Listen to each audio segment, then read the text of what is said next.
I was 18 years old when I got married. I belonged to a very conservative family, a Baloch family, where good daughters never say no to their parents. My father wanted me to get married, and all I said was, if that makes you happy, I'll say yes. And of course, it was never a happy marriage. Just about after 2 years of getting married, about 9 years ago, I met a car accident. Somehow my husband fell asleep and the car fell in the ditch. He managed to jump out, saved himself. I'm happy for him. But I stayed inside the car and I sustained a lot of injuries. The list is a bit long. Radius ulna of my right arm were fractured. The wrist was fractured. Shoulder bone and collarbone were fractured. My whole rib cage got fractured. But that injury that changed me and my life completely was the spine injury. Many people came to rescue. They gave me CPR. They dragged me out of the car. And while they were dragging me out, I got the complete transection of my spinal cord. Those 2.5 months in the hospital were dreadful. I was at the verge of despair. One day, doctor came to me and he said, well, I heard that you wanted to be an artist, but you ended up being a housewife. I have a bad news for you. You won't be able to paint again. Next day, doctor came to me and said, your spine injury is so bad, you won't be able to walk again. I took a deep breath and I said, it's all right. Next day, doctor came to me and said, because of your spine injury and the fixation that you have in your back, you won't be able to give birth to a child again. That day, I was devastated. I started to question my existence. Why am I even alive? So what kept me going was, one day I asked my brothers, I know I have a deformed hand, but I'm tired of looking at these white walls in the hospital and wearing these white scrubs. Bring me some colors, bring me some small canvas. I want to paint. So the very first painting I made was on my deathbed, where I painted for the very first time.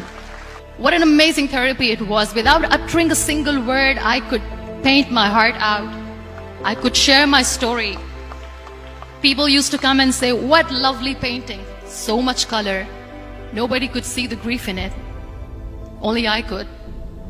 And that day I decided that I'm going to live life for myself.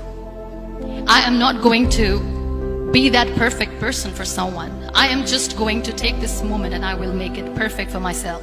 That I'm going to fight my fears. So I wrote down one by one all those fears. And I decided that I'm going to overcome these fears one at a time. You know what was my biggest fear? Divorce. But the day I decided that this is nothing but my fear, I liberated myself by setting him free. And I made myself emotionally so strong that the day I got the news that he's getting married, I sent him a text that I'm so happy for you and I wish you all the best. And he knows that I pray for him today. Number 2 was, I won't be able to be a mother again. And that was quite devastating for me. But then I realized there are so many children in the world, all they want is acceptance. So there is no point of crying, just go and adopt one. And that's what I did.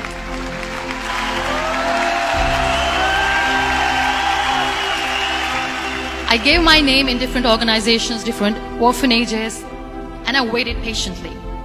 2 years later, I got this call from a very small city in Pakistan. I got a call and they said, are you Muniba Mazari?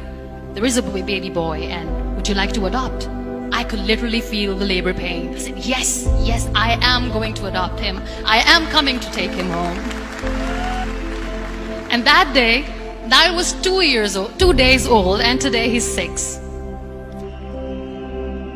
You know, when you end up being on the wheelchair, what's the most painful thing?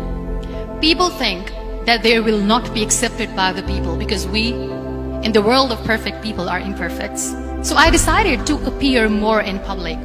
I started to paint. I have done a lot of modeling campaigns. I decided that I'm going to join the national TV of Pakistan as an anchor person. I became the National Goodwill Ambassador for UN Women Pakistan, and now I speak for the rights of women, children. I was featured in BBC 100 Women for 2015. I'm one of Forbes 30 under 30 for 2016. So when you accept yourself the way you are, the world recognizes you. It all starts from within. We have this amazing fantasy about life. This is how things should work. This is my plan. It should go as per my plan. If that doesn't happen, we give up. I never wanted to be on the wheelchair. Never thought of being on the wheelchair. This life is a test and a trial, and tests are never supposed to be easy. So when you are expecting ease from life, and life gives you lemons, then you make the lemonade, and then do not blame life for that. It is okay to be scared. It is okay to cry. Everything is okay, but giving up should not be an option.